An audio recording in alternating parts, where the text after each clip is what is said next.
Okay, well, I think we'd like to go ahead and convene the symposium today. So first of all, let me say welcome to the first annual NNCI Nano-enabled Internet of Things Research Community Symposium. My name is Mark Allen, and on behalf of all of the National Nanotechnology Coordinated Infrastructure site directors that are here today that you will be hearing from over the day. Let me welcome you and thank you for your interest in this exciting and emerging area. So before we move on to the technical piece, I've got a few introductory and housekeeping slides that I'd like to go through. So first of all, let me tell you what NNCI research community is. First of all, what is the NNCI, or the National Nanotechnology Coordinated Infrastructure Program?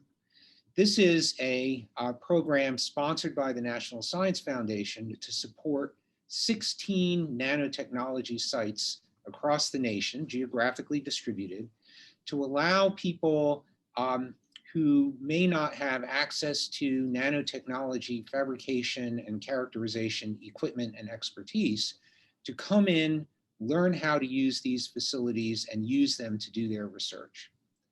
And this might be, in addition to people from, of course, the hosting universities at these sites, people from other local universities. It might be people from large industry. It might be people from smaller industry. It might be colleges doing educational programs. So there's a wide variety of users of these facilities.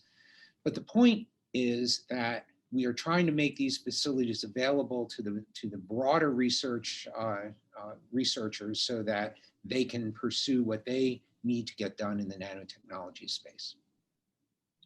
So what are research communities then? So the idea behind the research community is to gather experts around a certain topic of interest and try to understand what's going on at the various sites within that topic of interest. And the goals are really to advance collaboration within that topic, to position our sites to better accommodate emerging needs. So we have a number of possible future-looking activities here, and this allows us to get a little early warning of what researchers are thinking so that we can better understand future trends and perhaps help to guide future investment either at our own sites or by funding agencies in these areas. Now, we have multiple research communities throughout the NNCI network, and there's many ways that research communities can self-organize. What we have chosen to do is to hold or participate in annual day-long symposia that will rotate around the research community sites. And the basic goal is to summarize, inform, and exchange the work of NNCI users, but also to bring in new ideas through invited speakers. So with that sort of as a broad overview of what is NNCI and what is a research community, let's talk about our research community, the nano-enabled Internet of Things. So it's our conjecture, this is remains to be seen, but it's our conjecture that many of the devices and applications for the Internet of Things will be enabled by nanotechnology. So that's why we have a lot of interest in this. The things in the Internet of Things might be small-scale structures, sensors, actuators, micro-electromechanical systems, things like that. The things in the Internet of Things may need to process and collect data, so there's a need for thinking about onboard electronics, high degrees of integration and co-location of functionality. And also the things in the Internet of Things will need to communicate with the internet. So that means thinking about communication protocols in multiple bands, exploiting a diversity of modalities. And so the obvious one is RF communication, right? But there are many others. There's optical communication, there's ultrasound, there's passive approaches. So I think looking at all of these different modes will be of importance to us. In terms of our research community vision, our vision is that this ubiquitous sensing potential that nano-enabled Internet of Things can do will be at least these four things, right? provide the input necessary for data mining or big data processing to understand complex system behavior. So there's a lot of work and a lot of interest in trying to understand complex systems. But of course, in order to do that, you need distributed data. And so Nano IoT can provide that. Nano IoT can augment the interaction environment in future workplaces, a workplace that talks back to you, tells you what to do, gives you guidance, because we have distributed sensing available to us in order to understand where you are, what the workplace is doing, what state the workplace is in, and so on. Nano IoT can be the transducers that can monitor living things from agriculture to medicine. Right? So we're going to hear shortly about one application, Internet of Things for precision agriculture, as well as several other applications of IoT to agriculture, which will be very exciting.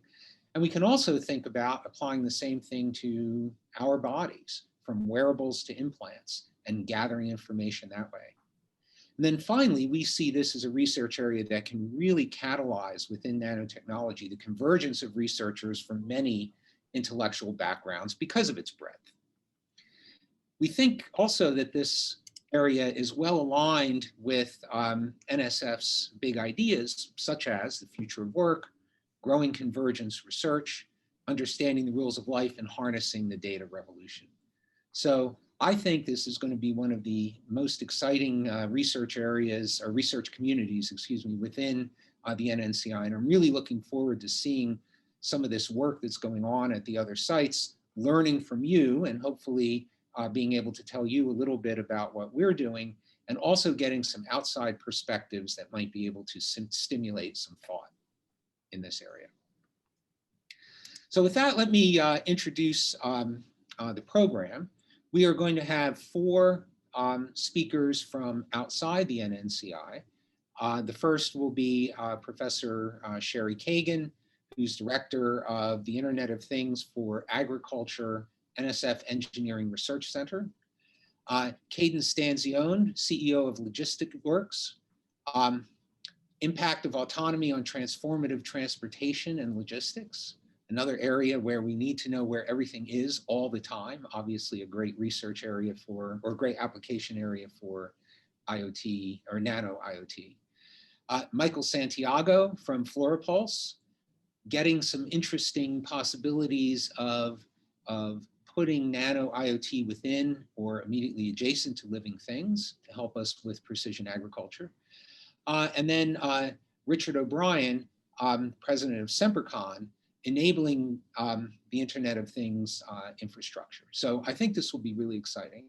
And then in addition to that, we're going to have speakers from the sites of our NNCI research community members. So remember I mentioned there are 16 NNCI sites.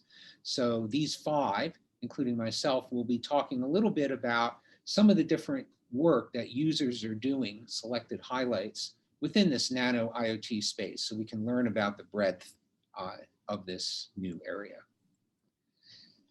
So just a couple of things then, mechanics before we get started. So there is Q&A time that's scheduled after each talk. So we've asked all the speakers to leave a little bit of time in their time slot for Q&A. You can submit questions for each speaker in the chat window. So please feel free to do that. We will try to save the questions until the end because it is disruptive to try to answer questions in real time unless the speakers feel very strongly that they want to do that.